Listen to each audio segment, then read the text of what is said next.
Okay, so the other way that you can get the customers money early is to provide something that's very scarce. And many of the people around the world on this call will have a Zara store in their city. And Zara, of course, does things very differently than Gap, where I used to work. Zara says, we're going to put very limited assortments in the store. So if you see something you like, you better buy it today because tomorrow it's going to be gone. And of course, the customer pays with cash or with a credit card, and Zara gets their money that day. But Zara doesn't pay its suppliers for 60 days. So it's got 60 days worth of the customer's money in advance to use to grow more stores and design more styles and so on. So Ranga, briefly, those are the 5 ways you can do it. And that's what I encourage my entrepreneurs to do. If I take one more follow-up question, which has come from one of the audience, right? Nirvan Tosh Mishra, he says it makes sense to go ahead and take the customer's money, but it could become a slow process. Like some solutions, we make a prototype which can be sold, but it is very limited, and creating a real product out of the prototype needs resources and money. In that case, co-founders, if they are not raising the money, may either become very slow or miss the market, or may not actually capitalize on it at all. So what about the interregnum? Yeah, that's a fair point. So it can be slow.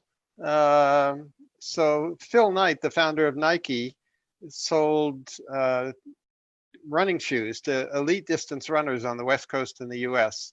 And it took him 5 years before he could quit his day job and actually devote full time to the business. I guess that qualifies as slow. But would we all like to be Nike today? That probably wouldn't be too bad. The Airbnb guys started by renting just their floor in San Francisco where they live to people coming to conferences, and for more than a year they were just renting space on airbeds. That's why the name, and giving breakfast to the customer, Airbnb, in San Francisco on their floor and their friends' floors. Well, it was about a year and a half later where it became clear that there was more to this opportunity, and then they raised some capital, and then they took off. So you're right, it's not the instant hit that you'd get if somebody gave you a bunch of venture capital, on minute 1, but it's much more likely to be successful. And we know from the evidence that the vast majority of venture capital-backed businesses fail. 90% of them do not deliver the returns they project to their backers, and 3 out of 4 don't return the capital that goes into them. So venture capital is a lottery, really. It's a much safer way to be a little slower at the beginning, not forever, and make sure you have the customer on your side, and then you have a more solid proposition for which you can perhaps raise capital later. John, I have a small question for you. Radhika. Today's VCs are coming up with newer and fancier products, right? I would call them as products. Like you have venture debt and preferred stock, etc. All these, and they have many options that they are opening. And also now, post-COVID, we have a lot of stimulus and grants that are being given. So there is, what would be the pros and cons of an organization to take up customer funding in this scenario, over and above all this that is available? Well, the major thing that's good about customer funding is that guarantees that you actually have a business. Peter Drucker, probably the most important management thinker of the 20th century, said if you don't have a customer, there's something else you don't have, and that's a business, right? Mm-hmm. If the customer is funding you, you have a business. Now, Twitter's been trying to prove that wrong, right? Does Donald Trump pay to tweet? I don't think he does, right? So now, to be fair, Twitter does have some advertising revenue now, but for a very long time, Twitter had no revenue. It had a lot of users, but no revenue. But seriously, if you have paying customers, then you don't have to worry about all that other stuff, Radhika. And most of those other things that you mentioned, venture debt and so on, those come further down the road once you've proven you actually have a business that attracts customers and makes them happy. So Yeah. so they're for a later stage, not for a startup. So you mean to say, as a follow-up, that this customer funding works in the initial couple of years for a startup, and later on for further growth, they could go for funding, proper traditional funding. Yes, my view is that this is the right way to do it at the beginning. Beginning, yeah. At the beginning, but then you get to a point where you can say, okay, this is really working. Now, should I raise capital to grow it faster? Or do I perhaps have a head start or something that's very difficult to copy that I don't have to raise any capital and I can stay on a customer funded path? And that's a choice the entrepreneur gets to make. One of the stories I tell in the book is about a company called Go Viral that created, way back in the early days of the internet, viral advertising that was so cool that everybody would spread it virally. And they then, kind of morphed that business into a platform where advertisers could develop stuff and they would host it, and it would go viral if it was done well. Well, that business grew over 8 years and was sold for almost $100 million. And it never took a single dollar of capital ever. So I don't argue that always you have to go raise money, but Airbnb started customer funded, then did raise money, and so on. So you have a choice.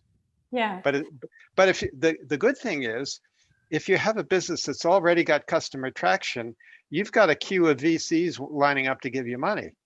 That's very different than the normal size of VCs, queue at your door when all you have is a PowerPoint deck. The mean size of that queue is 0, right? Mm-hmm. And if you get 1 in the queue, you're really happy. Well, if you got a business that's really working for customers, you'll get to have some choices you can make. So talking about this VC funding, etc., I'm sure most of the entrepreneurs get very excited, especially the aspiring entrepreneurs, when they hear of some other company getting their first funding, B series, A series. They get so excited about it, and they think there's huge returns coming out of that. And I can also see some questions come up here asking, what are the drawbacks of taking money from the VC? I mean, what's the harm in taking money from the VC? So why would you want to insist take money from the customers up front? Yeah, that's a really good question. So there are a bunch of drawbacks. Number one, it's a real distraction to try and go raise money from the VC. Those who have raised money, like I have, know that it's pretty much a full-time job to raise that money. Well, if you're spending all your time trying to raise money, what are you not spending your time on? You're really not spending your time trying to understand the customer and provide the right solution for whatever the customer's problem is. So it's a real distraction. That's the big problem. A second problem is when raised early. If you raise venture capital very early, the business is highly risky because you don't know yet if it's going to work. Therefore, the VC is going to want to take a significant stake in the business. Well, that's maybe not what entrepreneurs want, right? They don't want to give away their business. A third issue is the baggage that comes with the money. You get a shareholders agreement, and one thing I tell my students is you will not like the shareholders agreement. It's onerous, and you may well get fired, just as Steve Jobs did at Apple. So there's a lot of drawbacks with raising money. It's a distraction. There's a lot of baggage. There's somebody's going to meddle with your business and try and help you. The evidence suggests that maybe that help isn't all it's cracked up to be. So big drawbacks in taking money, especially taking money early. Okay, taking money early. So that's to be pushed to the end till the time you are able to make your own money from the customers, reach up to a stage when the VCs themselves would ask you to say if they are willing to fund. I think that would be the great case, right? Well, yeah, I suggest that we should get our students to go get a customer to pay us, right? Okay. And once we get a customer to pay us, okay, can you get another customer? And I'm talking real customers now, not your cousin or your uncle. And once you begin to get a stream of customers paying, then you have a choice, Vasanta. You can say, okay, maybe I should raise some capital so I can grow this faster. or maybe I really kind of like being in control of my own destiny here, and maybe I won't raise capital. And if I have some barriers that make it likely that I won't get copied anytime soon, maybe that's a good path. Yeah, But it's a conscious choice. I also remember what you would always say, who's my first customer and where is my 100th customer? So day one, you're looking at your 100th customer. You're not looking at just the first one there. I think it makes sense. Yeah, that's right. The customer funding, you say, is superior, but does it come free of drawbacks, or does it also have hassles that you need to be mindful of? Well, one drawback is the one you pointed out earlier. It can take more time, right? Because you don't have a lot of resources, so you have to be very careful. That's good news or bad news, depending on how you want to look at it. So it can take more time to get it right, but the offset to that is eventually you do get it right, because if the customer won't pay you in advance, maybe that's really good information for you to have now. Maybe that means they're not going to pay you at all, advance or otherwise. So you know, that's a drawback. It also means that you probably have to make sure you have what I call a complete entrepreneurial team. So you can't say, well, I've got an idea and I'm going to raise a bunch of money, and then I'm going to spend that money to hire people to do the stuff that needs to be done. If you're going to do a customer-funded business, you've got to have a team that can do that stuff already, rather than having a team that hires other people to do stuff. So that becomes important. One other question that a customer, one of the audiences raised is, how do you do this in case of social impact ventures? You can't go and ask them the money. How does that work in such a setting? Well, I don't know that it's necessarily true that you can't do it in social impact ventures. Sometimes you can't. And in some profit ventures, you can't too. You know, India needs a lot of electricity these days. We probably can't go get a customer-funded hydroelectric plant built on some fast moving water coming out of the mountains, right? That's not going to work either. So I don't argue you can do it with every single business, but I continue to be surprised by how often this does work. And especially at times like now, you know, in the COVID pandemic and all the challenges everybody's facing with cash, there are lots of very successful entrepreneurial businesses going back to Hewlett Packard's days and many others. Twilio started in the Great Recession. Lots of businesses have started or grown in really difficult times, and the reason they have is because they solved a real problem for a customer. So I think doubling down on the customer and saying, where's a real compelling customer problem that I can solve, and can I get somebody to pay me to do that? I think that's a good way to think in these difficult times.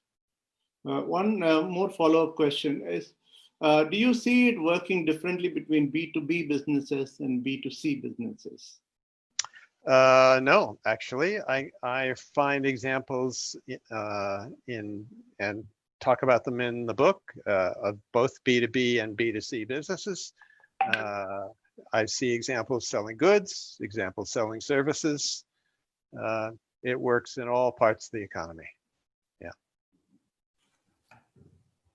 So John, I'd like to go a bit offbeat, but still within the topic. I would like to refer to your past two books, which are actually Bibles for us. One is that the Business Road Test and Getting to Plan B.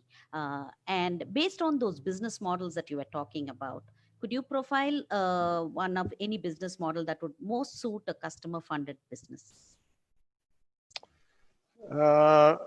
Well, there's no single business model that does that. I think Michael Dell's example is a really good one.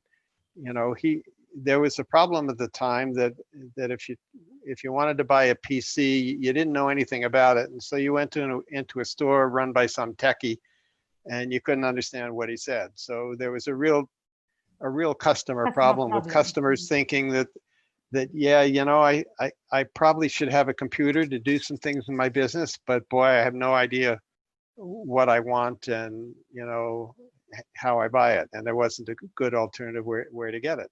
So Michael Dell put together a business that made fundamental sense for the customer. And he said, I can give you exactly the computer you want. It'll do exactly what you want, but you have to pay me in advance. And with the money, he bought the parts. And for many years, Dell ran a customer-funded business. Apple was funded. Both Apple and Dell started at the same time, right?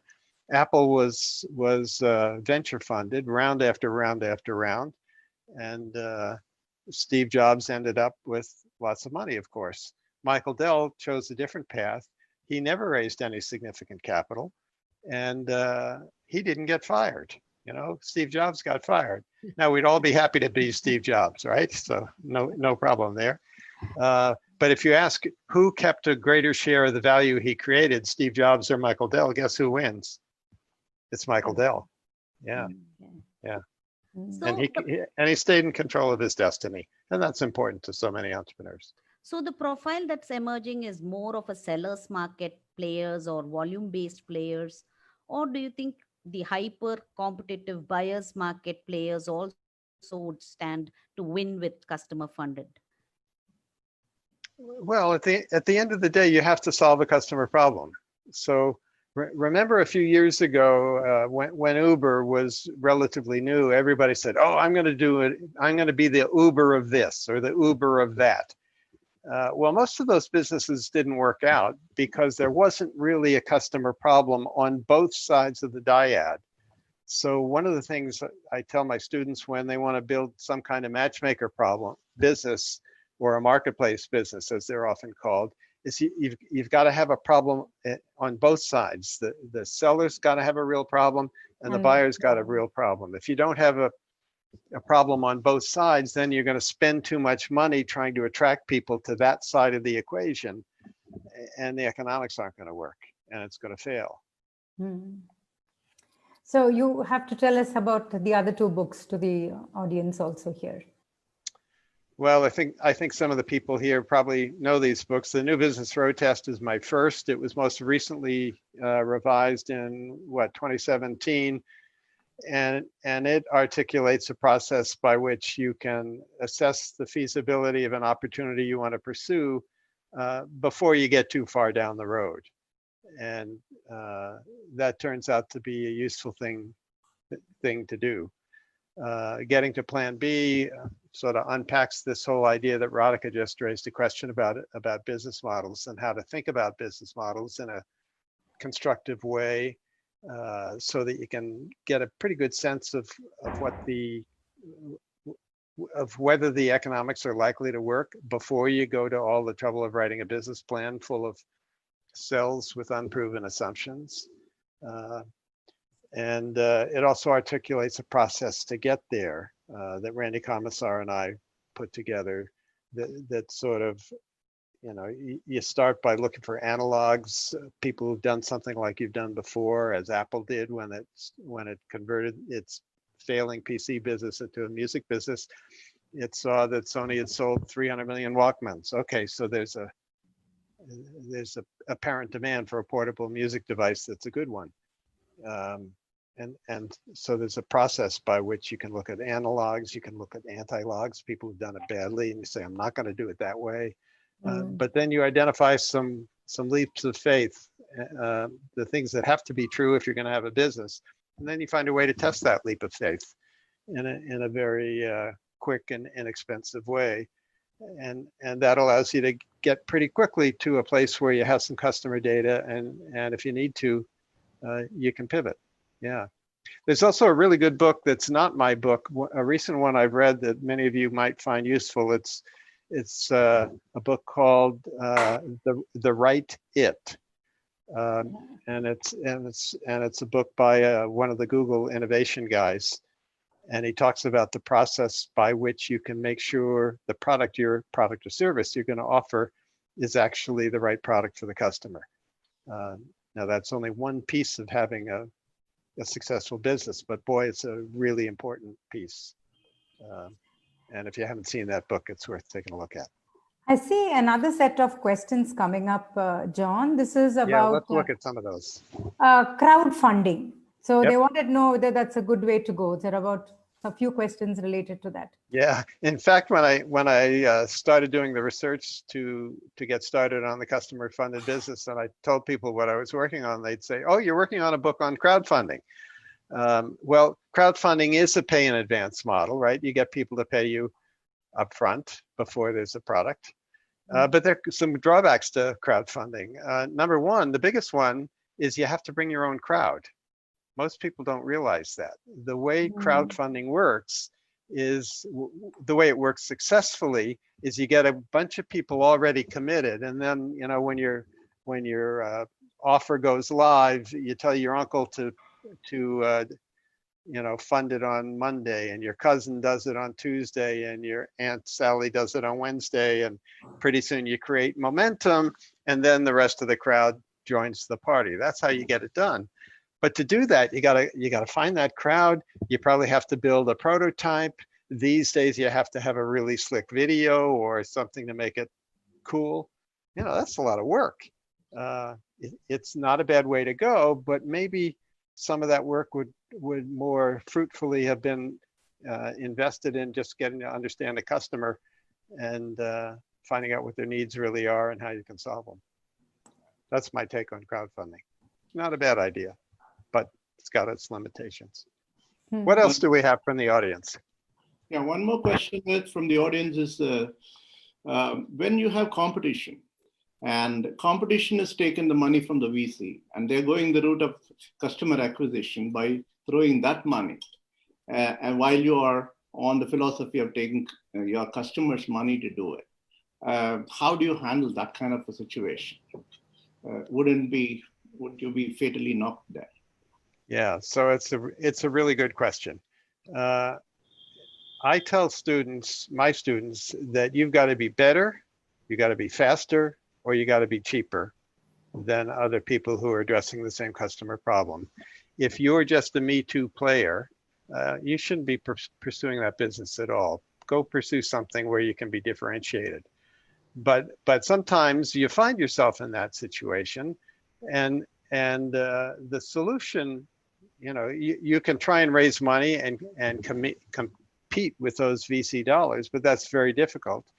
But if you can be better in some way, you may win the race. There's the old adage about the rabbit and the turtle. You may win the race. I look at ride sharing in the US. Lots of people are ditching Uber these days because of some of the problems that Uber had, and more people are going with Lyft. Well, Lyft is much less well funded, but consumers seem to like them better. So, you don't necessarily have to win the early part of the race. You just have to survive and be there at the end. There's another interesting question, John. One of the viewers have asked, would this customer funding model work in entrepreneurship scenario within the company? If I want to raise, I'm doing this. Would the model change then? Would there be any tweaks in the customer funded model? That's a question that's being asked. No, that should work just fine inside a company. There's no reason why it wouldn't work. And in fact, it's a good way to get something going rather than having to, develop a business plan, take it to the finance committee, ask for money, all that kind of stuff. It's hard to get those things funded sometimes inside a big company because they're all risk averse. So if you can go get a bunch of customers and have paying customers, and then go to the company and say, look what we've built here off on the side. We got this many customers, and here's our revenue, and here's the problem we're solving. We think there's an opportunity here. Now give us some money to grow it. That's a way better proposition inside a company than asking for money up front. As an add-on, there's one more viewer who has asked, would it work in a social entrepreneurship company where they're looking more at social impact? Would such a customer-funded business work? Yeah. Certainly it can. Again, you can't necessarily do it in every business, but there's a young company in the UK run by one of my former students. It's called Pobble, Pobble, Pobble.com, and it's an online platform that publishes kids writing, and it helps teachers help kids be more literate in today's world where literacy is a big challenge. And it turns out that schools pay their, plan their curriculum, in the summer for the next year. So even though that's a very socially impactful business, it's a for-profit business, but it's socially impactful. But if John and his team can get the schools to pay in the summer for next year's stuff, well, there you are, right? So yeah, there's no reason why a social impact business cannot be funded this way. And there's one question which has come up here talking about this current situation. Said post-COVID, customers may negotiate for better pricing or discounts. Some of the competitors may have financial strength to offer the best prices. What options does the startup, which doesn't have all these, given to price pressure? So, John? Yeah, there's a lot of pricing pressure in the current environment. There's no question about that. And it's very difficult to cope with that. What I go back to is you have to be better, faster, or cheaper. And if your competition is better funded, or is faster or better, or can afford to sell the product for less than you can, maybe it's time for a pivot and a chance to look afresh at your business and say, it's not working so well now. Is there something I can do that would work a little better? And what we're seeing, I think, in this COVID crisis is lots of companies take a very hard look at what they're doing, and they're using COVID as an opportunity to pivot the business and take advantage of some of the COVID-induced opportunities that are out there that maybe weren't so apparent before. I think it's Warren Buffett who said, when the tide goes out, you can see who's been swimming naked. Well, there are a lot of companies finding out they've been swimming naked and they don't really have any source of sustainable competitive advantage. And times like these are when they find that out. It's time to change. Not easy to say, but it's time to change. There's one more question, John, about where do you go if you are in an MVP stage, and if you do need significant amount of monies in order to go forward to a customer, offering level, which is yet to come, and you don't have enough money, what do you do? Yeah, well, I argue that often, so I had a conversation in my class, in my office a while ago at London Business School, and two student entrepreneurs came to me and said, we're trying to raise some money, we're struggling, and can you help us, John? And I had them tell me what they were doing, and they said, and I said, well, who's your team? Well, it's me and this other guy, and there were two other guys. So my job is to manage the finances, and the second guy, his job is to manage the marketing, and the third guy, he's going to manage operations. And I said, yeah, but who's going to do stuff? Oh, well, that's what we need the money for, is we got to hire the people who are going to do stuff. And I said to him, well, you don't have the right team. Your team has to be people who can do those things. So Ranga, if you get to where you're at MVP stage, as you say, the team has to be able to do stuff. And if you don't have a team that can do stuff, then that's leading you to have to raise money. You're better off finding the right team that can actually do the things, create the revenue, and then once you have some traction, if you want to grow faster, maybe or maybe not, as we said before, you raise some capital. I think that's a sign. The situation you described is a sign that the team is not the right team. Or not a complete team, perhaps. It's an interesting point. As an extension of that, is choosing the partner itself as a smart and an important thing to do correctly, rather than because of emotional vibes and what have you, generally that happens? Well, yeah, building an entrepreneurial team is a difficult task, right? You got to have partners who are going to get along and who trust each other, Yeah, we could spend a whole hour on that topic alone, right? It's a big challenge, yeah, but it's an important one. What you brought out is an angle saying that in the interregnum, you have to do it yourself, and the right team is the key for that without having to look for money to do that. That, I think, is the insight. Yeah, that's right. What else do we have from the audience John, here? there's a question like, in a high growth company and you are cash trapped, how do you unlock cash? And I remember this from all your teachings. And I know you are a guru in working capital, as it is customer funded is negative working capital. And so could you throw some light to these companies who are cash trapped? How can they, unlock cash? Yeah, it's a good question. So there are 5 tools for understanding what's happening with the cash in your business. And currently I'm running workshops on the use of those five tools.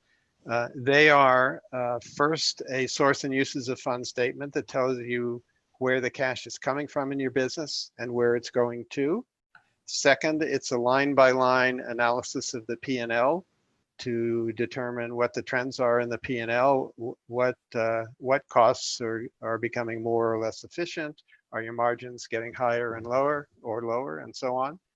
The third one is a cash days analysis of the balance sheet to figure out how many days of receivables, how many days of payables, how many days of inventory, and so on you have, and are those trends favorable or not. And then with those 3 analyses done, then you can do what I call a hidden cash or a hidden margin analysis. And you can say, well, let's see, let's say my accounts receivable days are running at 40. What could I do to get those days to 30? Is there something I can do differently to free up 10 days of cash? And if you free up 10 days of cash in a 40-day company, that's a quarter of your receivables balance. All of a sudden it turns to cash, almost like by magic. Now it's hard work to make that happen, yes, but you can do that. So there's a set of 5 tools that you can put to work. And I've written a recent article that is in Business Horizons in press now. If there's a way, do you guys, Raj, have everybody's email address? I'd be happy to send a PDF of that article and we could send it to everybody if that's. Yeah, we can do that, John. You can do that, yeah. Yeah, I'd be happy to do that. But that outlines those 5 tools. That's in times like this, you have to put those tools to work. Now, ideally, of course, companies would have been using those tools all along, but we get fat and happy, right, in the good times. So we don't bother with those. We look at the top line of the P&L and say, oh, revenue's growing. We look at the bottom line and say, oh, I got enough money to, make a profit, and we forget about the rest of the details. But now's the time when those tools really matter. Yeah, especially in this pandemic thing. Yeah, exactly. I think now there's also a lot of questions coming up here in connection with VC funded company for a competitor versus customer based funding. They said that, they have more money, deeper pockets. So, they can go all out to get new John customers. is already kind of. That was answered, right? Yeah, I know he's done that, but so this is one which has come up, I think 2, 3, or maybe many more questions I've seen in relation to that. So deeper pockets because of VC funding versus customer funded ventures. So there's still apprehension about it. So it's a recent question which has come up now. Yeah, it's a fair question, but if you're not better, faster, or cheaper than that well-funded competitor, you're going to have a tough time. You better be better. You better be faster. You better be cheaper. You better have something that you can do that they can't. If not, you're wasting your time.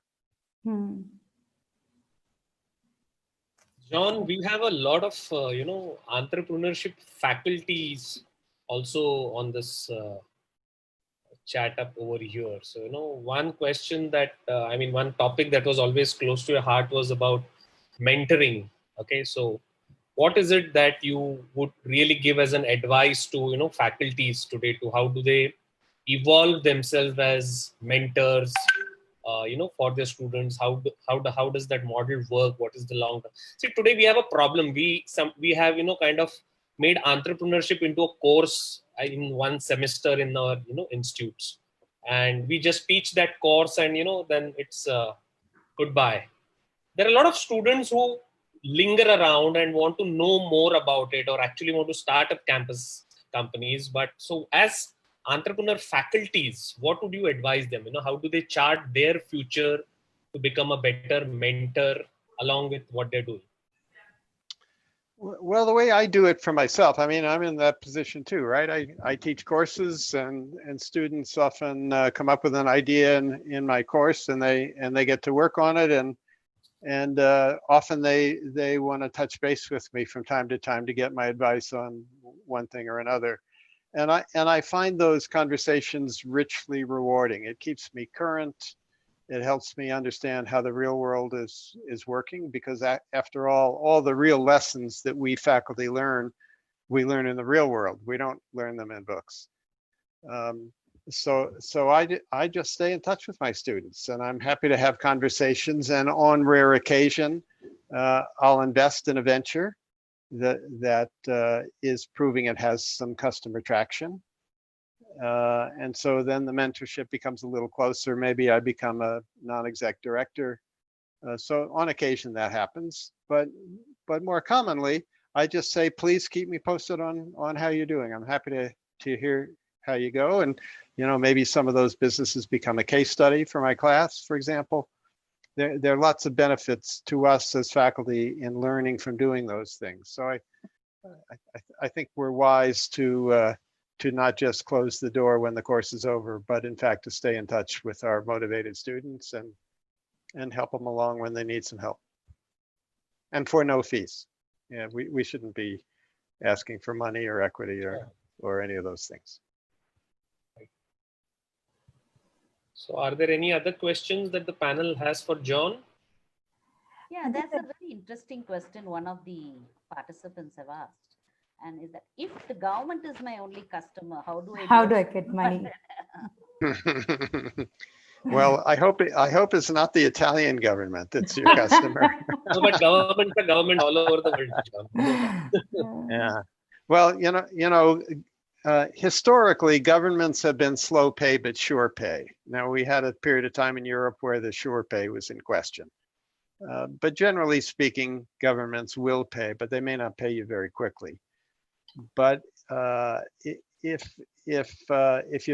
you've got a trusted government customer, typically you can finance that paper with a bank or with some kind of receivables lender who knows that the government's good for that money at some point, and you can finance it. That's the solution. Governments are going to be slow pay, so you got to finance that paper. There is one more question here about, what is this now? One second, just give me a sec. I just saw, about the first mover advantage. I remember this used to be one of your favorite topics to talk about. So there's a question which has come up here on being the first mover advantage. Yeah, well, Jim Collins, who I think is one of the most insightful teachers and authors on the planet, says first mover advantage is a myth. What wins advantage is not being first, it's being best. So, was Amazon the first company online to sell books? Actually, no, it was not. Was Uber the first rideshare? No, it was not. Countless stories of companies being best, winning the race, not those who were first. Now, it's okay to be first. I'm not suggesting we should try and be second, although one of my colleagues at LBS, Kostas Markidis, wrote a great book called Fast Second. And it's about how big companies watch for these early movers, and when they find something good, they copy it and spend lots of money, and they win. So, it can be risky to be first. Yeah, being best is what's important, not being first. There's one more question on, if my company requires a critical mass of customers in order to take off, then if I'm such type of a business, would the customer funded working for me? Oh yeah, it'll work fine. It might take you a little while to get to that critical mass, but that's okay. Yeah, no reason why it wouldn't. Yeah. Now, if you're saying, so for example, some students want to start advertising supported online business, right? They say, well, I'm going to do X, and my revenue model is going to be from advertisers. Well, the problem is that no advertiser is going to run ads on your platform until you have a very large number of users to make it worth their while to do so. That kind of business you can't start customer funded, but most kinds you can. Now that we have looked at multiple facets of the whole discussion, this is certainly not one versus the other, isn't it, John? Is it not just customer funded is the superior thing, bipolar to something else? Now, is there a way to compositely look at, and what would you think about at various stages, various kinds of monies working to the best advantage of the protagonist? Is there a composite view that you would also advocate or think about for us to look at? Honestly, I don't think there's any single best way. Every business is different. Every customer problem is different. There's no set way. I remember when I was at university many years ago, there was a movie called The Graduate in which Dustin Hoffman starred. And the advice he was given at that time, the career advice he was given was plastics. Go do something in plastics, because plastics were hot. Well, today somebody might say software or AI or machine learning or whatever. Right. That's all fine, but really what people should do is something that really lights their fire and that they're passionate about doing. All of us on this call know that entrepreneurship is a very long and very difficult journey. And the only way you get through the difficult parts of the journey is if you really believe passionately in what it is you're trying to do and in the value of doing so and doing it well. So you got to do something where you have some passion and where you believe you can make a difference. And Lord knows all of us need to make a difference today. The world has lots of needs, and it's entrepreneurs who are going to crack them. As a follow-up there, is there any stage in the startup journey where VC funded money becomes sensible and the right thing to do in your view? Yeah, if you have a business where you're able to get some customer traction, like Airbnb did, for example, and you realize that anybody else could do what you're doing too, and therefore it's going to be a foot race, then you need capital so you can win the foot race. So that's the point where I think it's particularly helpful to raise venture capital once you've got some customer funding. If you realize you don't have strong competitive barriers that you can raise and somebody else could copy you, or a big company could come eat your lunch, then you'll maybe want a bunch of money so you can go really fast. I think that's the most compelling situation where raising capital makes sense. But as a corollary to that question, if you're already reached that level where I think the success is visible, it's only a question of kind of beefing up and things like that, would there still be other sources of money which will be cheaper than that, than looking at VC fund? Well, there might very well be. Yeah, bank debt is always cheaper. Yeah. And if you've proven you've got customer traction, then at some point a bank might be very happy to finance you. There's angel money that comes on sometimes better terms than VC does. There's family office money. Lots of places you can find money. And one last question in that sequence of thoughts is, do you see from your vantage point new financial products emerging where it is a hybrid of several things and stuff? Is there anything that is new that you see in terms of sources of money? Honestly, no, Ranga. This, Okay. there are new little tweaks here and there, but nothing fundamentally new under the sun. No. John, there is one or two questions here in terms of especially now during this COVID times, the customers themselves are so cash strapped.